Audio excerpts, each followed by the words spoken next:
Hi, everybody, and welcome to the Fast Leadership Podcast with Arno and Gordon, where we look to take the rocket science out of leadership and make it accessible to everybody. Hi, Gordon. How are you doing today? I'm doing really well. I see you've got your TEDx shirt on.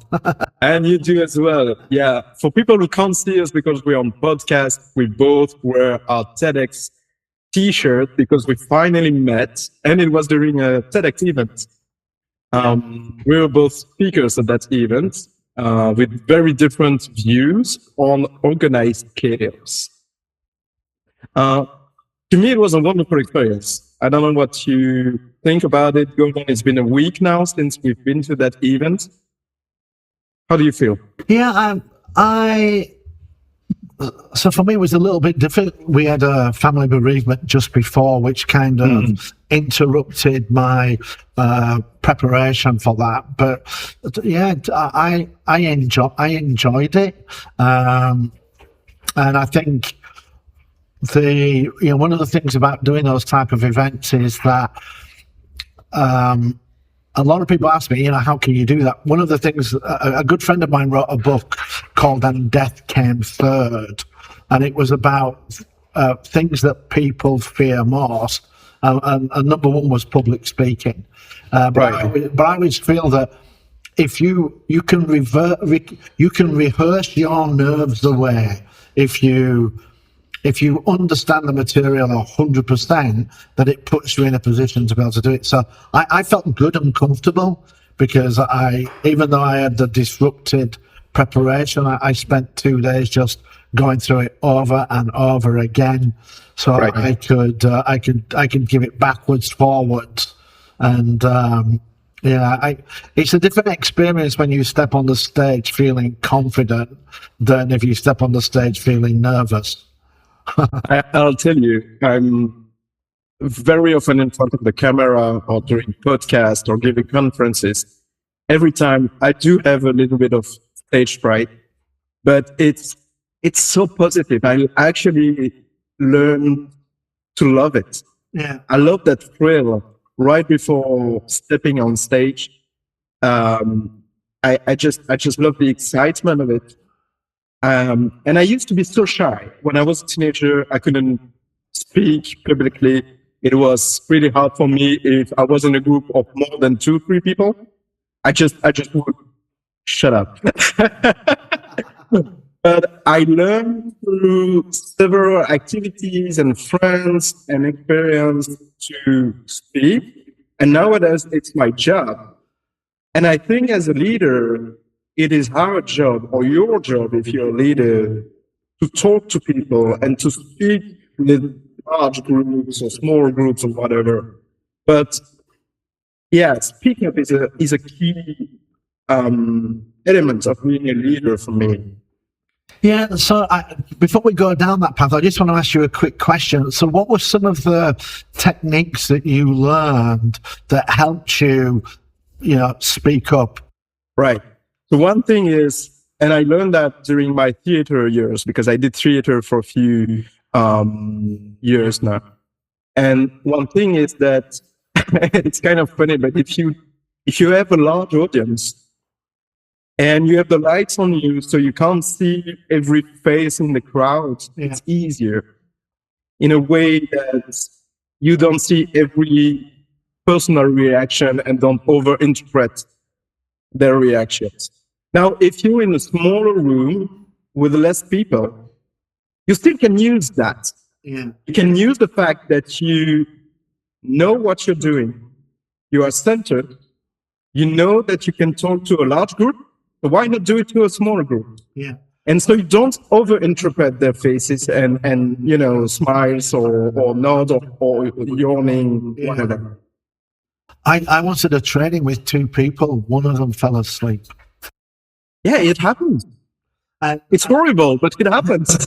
Well, they come on the overnight flight from Nigeria, and the guy didn't sleep on the plane, so he was awake all night, and we had 8 hours of leadership training, and about 11 o'clock, So he'd been awake around by then, probably 36 hours.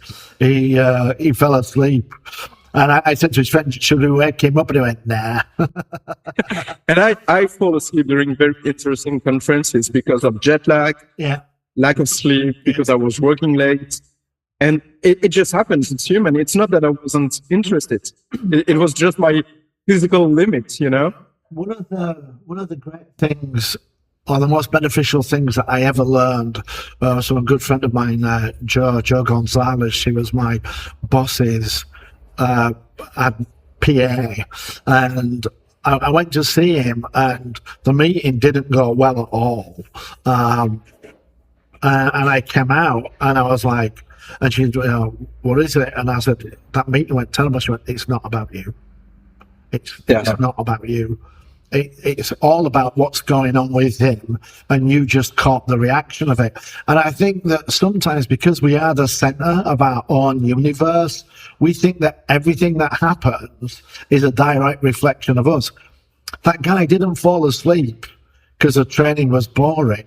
He fell asleep because he'd been on a plane from Nigeria overnight next to a crying baby, and he had nothing to do with you. 30 hours, yeah.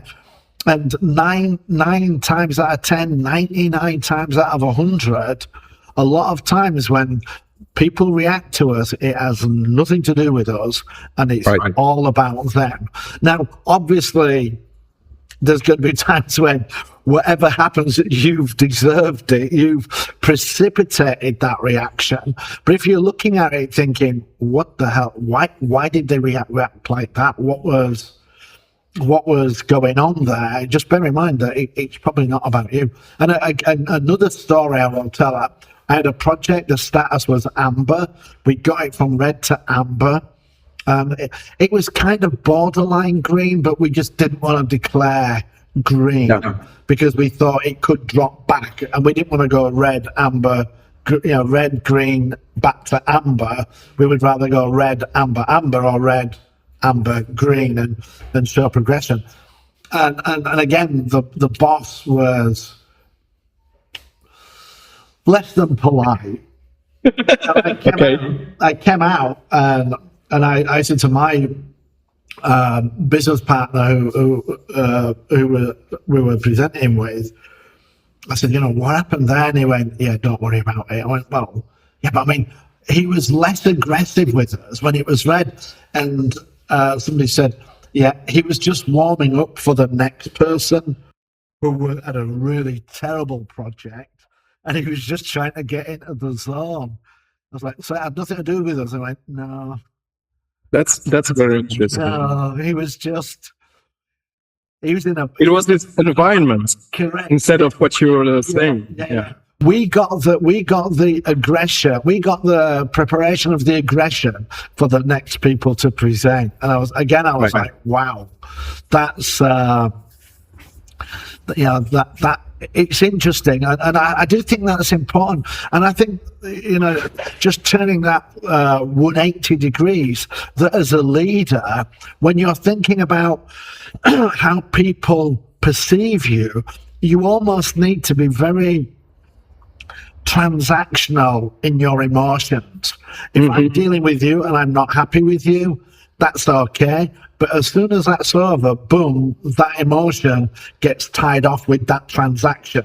New person, let's rebalance, and then approach everybody and give them a reasonable, a valid response to what they're talking about, rather than one that's coloured by experience. And if you come to work and every car cuts you off, when one of your team says good day, you're probably going to go, is it really?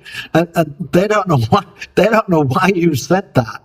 And we kind of got to be, we've got to find a way to just, emotional intelligence, respond, don't react to what's happened previously, and treat everything on its own merit. And I think if you can do that, that will really help benefit you. Yeah, I agree. But then again, I think one of the ground questions would be how you speak up Yeah. when it's not natural for you.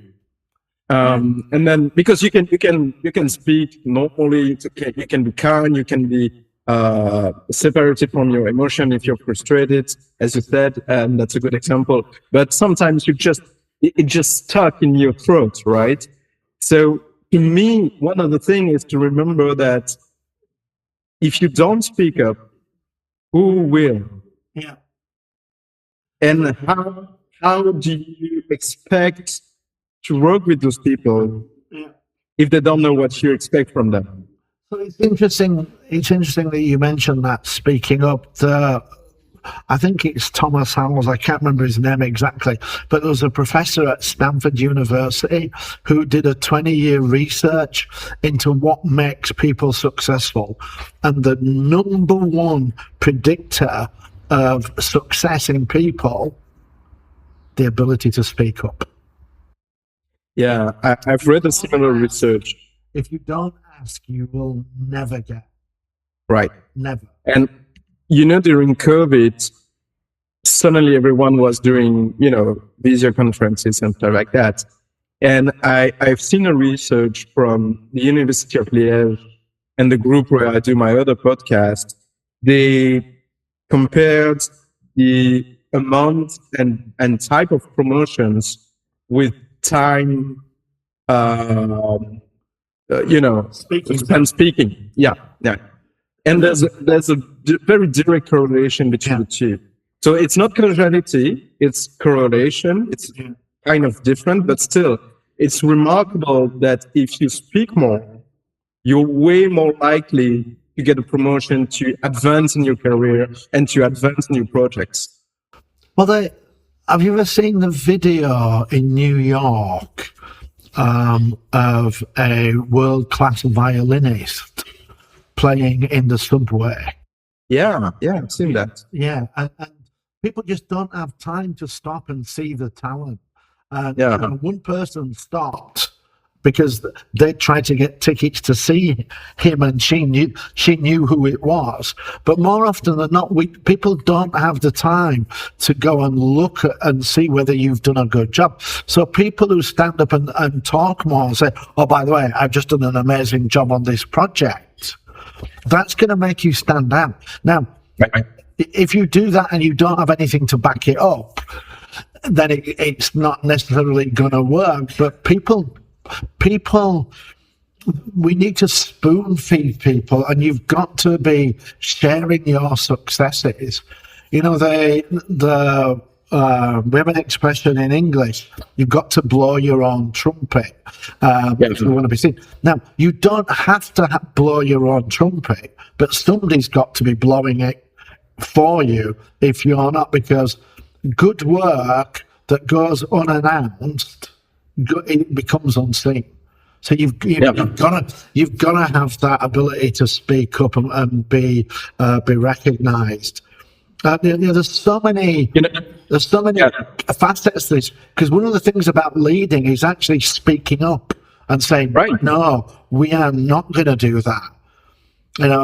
Rosa Parks, "I'm not going to sit on the back of the bus." That is an act of leadership. So speaking up is a key leadership requirement. I do a lot of training when I help people launching their startup. And in the tech industry, people, engineers or scientists who are launching their spin-off or startup, quite often they don't know the quality and the value of speaking. And what I always tell them is that you can be the smartest guy or girl in the room, but if you don't if you don't talk about what you know, then no one knows that you're smart. And your idea, it can stay stuck in your head. Steve Wozniak. Yeah, sure. Yeah. The less famous of the two founders of Apple. Yeah. Steve Jobs, always on stage, always talking about the products, always marketing the products and himself. Steve Wozniak, the brain behind it. I suspect we would never have ever heard of him if he hadn't have been mentioned by Steve Jobs as it, and you've got to speak up. Now, one of the other things I will say about speaking up, and again, it's a key leadership. We talk about conversation, and I coach a lot of leaders, and one of the things they say to me is, "I never know what to say." Right. And one of the, and I used to have that trouble as a teenager, with girls. I don't know what to say. and someday, Are we getting in the dating area now? yeah, but it's if you don't ask them out, they're not going to. The answer's always no. True. But I never knew what to say, and it's only I can't remember who it was that told me, but the easiest thing to say, and it requires no skill, no confidence, no great elocution or speaking skills, is to just ask questions. Tell me about yourself. Conversation isn't you speaking, it's speaking and listening. So if you're no good at speaking, get great at asking questions. Right. And one thing that you learn in the movie or theater industry is that you don't act, you react. So if you ask a question, just don't think about the next question, just listen. Yeah. Actually speaking, to me, is 80% of listening to the other person and just react from what they have to say. And you have a very nice, fluid, interesting conversation. And you will learn from them. You'll learn what they love, what they need. And it will elevate you way more than speaking about yourself, because you know yourself. You don't have to talk about yourself. Yeah, absolutely. Give them an opportunity to ask you, be invited. Right. And you can always say, let's talk about you. I don't feel comfortable talking about me, so tell me more about yourself. But the other thing I would say is when we're listening, there's different levels of listening, and one of the things I always tell people is that when you're listening, you want to be showing people that they've been heard, and one of the ways to do that is to ask a follow-up question.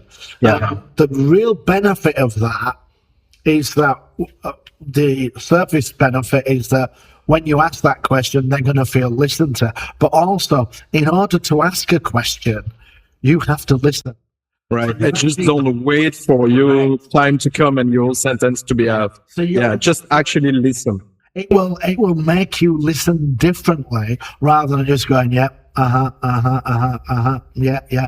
When you go there, okay, so all right, now I've got my question, and it changes the way you listen. And I think one of the phrases I love when it comes to communication, and again, really applies to leaders, especially because a lot of times people, they feel a little bit of an imposter in a leadership position, and speaking can reveal them as an imposter, so they don't want to do that. But say ask questions. But one of the things I always, remember, which I think puts it into a nice context, is be interested rather than interesting. So right. Don't Love talk it. about you. Learn about them. Yeah. And you get more to learn by listening than by talking, for sure. So listen to people. Actually, it's kind of paradoxal, but if you want to speak, start by listening, and really listening. I mean, not just waiting for your time to come or stuff like that. Yeah. Yeah, as you say, we're both students of leadership and topics, and you don't learn by speaking. No. Never. Reading and listening; those are the unwatching. So, if you want to learn more, so if you want to create a better rapport with your team, learn more about them. And if they probably know more about you than you do about them. So if you're not telling them about how great you are, you might be repeating what they already know. Boring. Whereas if you ask them questions, it's gonna help to to engage them. And I've seen this firsthand. We went with a team that had worked all night. My boss, they said, I don't know what to say. And I just said, thank them for their great work. Is there anything they need from you? Mm-hmm. So we went down, and then they went, no, we don't need anything. Just the fact that you recognised us and the work we did is more than enough. Right. I said, you didn't want to speak, but you would have lost that opportunity to give them the recognition as well. So, one, you've thanked them, they've got the recognition, and secondly, you've asked them that question, is there anything you need from me? Which shows that we're in it together, and it just builds stronger relationships. I believe that's the one question I ask every day to my teams. When I'm leading a team, whether of 2 or more people, it doesn't matter. Even when I'm working by myself, I try to ask myself, what do I need to do that? And so I think that's the most common question that I do ask to other people. It's, do you have everything you need? Yeah. And it's a fantastic conversation starter. Yeah. If you don't know how to start, that's the lead you need. The other thing as well, I would recommend, especially leaders to do, and parents as well with children. If somebody comes and asks you a question, do not answer it. Oh, yeah. Just ask, so what do you think? So, if they ask, what's the best way to get from Brussels to Paris? Okay, well, what do you think it is? Give them an opportunity, because if they come out and say, well, you could fly, but it's probably going to be an hour to get to the airport, an hour you're in Charles de Gaulle, an hour to get, that's 4 hours. Probably the train, the journey's longer, but the overall trip's short. Yeah, great. So now, you're showing them that they know, and you're making them think for themselves. So even if you get asked a question, don't answer it immediately. Ask them, so what do you think? Let me throw that question back at you. What do you think? Right. And if they get it right, awesome. Now they feel good about themselves. And if they say, I really, really don't know, they say, okay, well, don't worry about it. You don't need to know everything, and then tell them. But don't answer everything. Even if you ask the question, ask them, what do they think? Now, before I answer that, what do you think? And then I think that's a key component of asking questions, not to answer by yourself. But then, in my experience, you don't want to ask way too open and vague questions. Yeah. If you go and get your kids after school, and you ask them, how was your day? You'll get nothing. Yeah. If you ask them, what was the favorite part of your day? They will tell you everything they lived during that day. Yeah. And it's same with adults, actually. What was the one thing today that you learned? Right. Yeah. That you think will benefit you? And as you said, they won't tell you one, they'll tell you this one, oh, and there's that one, and that one, there's that one. Whereas, as you said, when it's open-ended, there is no answer. Exactly. Yeah, it's super vague, and the answer will be super vague, and you don't know how to build from that.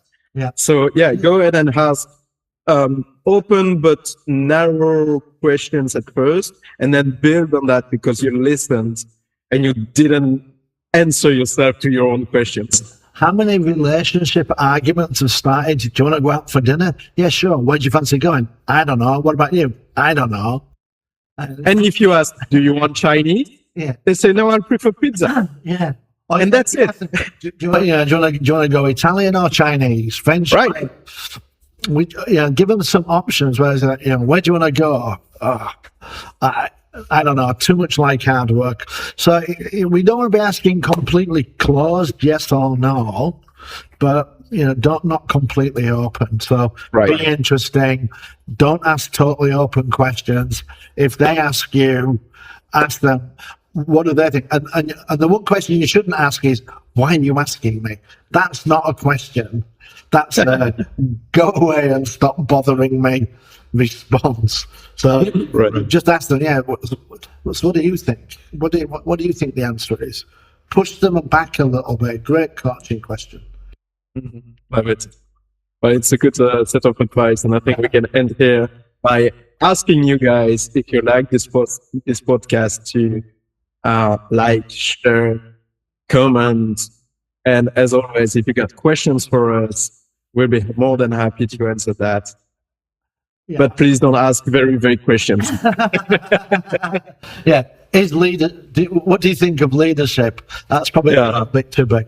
So so thanks for tuning in. Please share. And if you've got any questions, please post them and we'll come back to you. All right. Talk to you soon, Gordon. Bye-bye.